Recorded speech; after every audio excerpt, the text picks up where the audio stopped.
Alright, this is the toilet seat replacement video. Now make sure you loosen the black nut here. The nut in the back, or the white nuts, are part of the tank, so please don't touch them.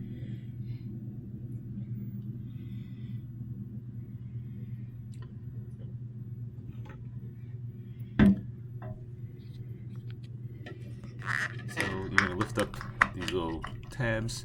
Clearly I grabbed the wrong side. I grabbed the right side there. And you'll see the screws that hold that black nut.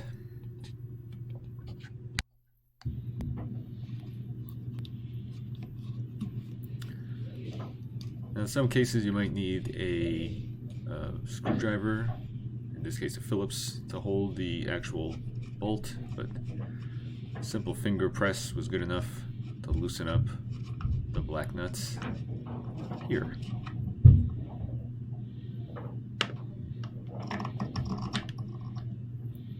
In this case, the nut just slid right out. Now, just keep in mind, sometimes it's a little dirty underneath a toilet seat. So, a quick little cleanup before the new seat comes in should make things nice and easy. And here's the toilet seat that we purchased. Here's all the hardware and instructions that came with it. This one appears to be a little different than more standard ones. In fact, even those long end nuts are supposed to break off when you twist them on.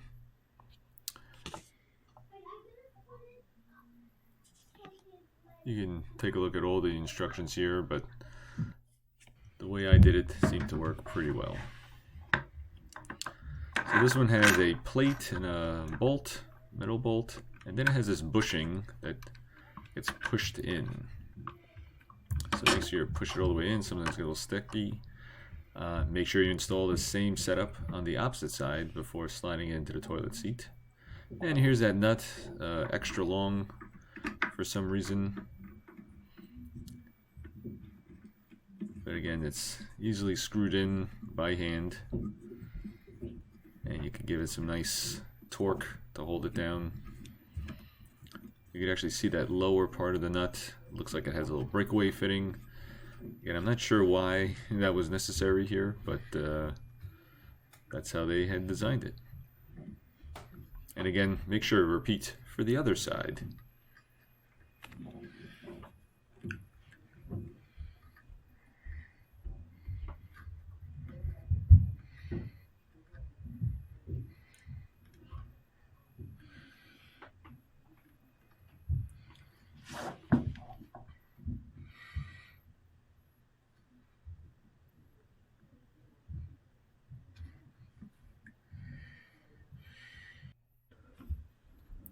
Alright, both nuts are in, and now you close up these little caps behind the screw. You can see the seat's pretty firm.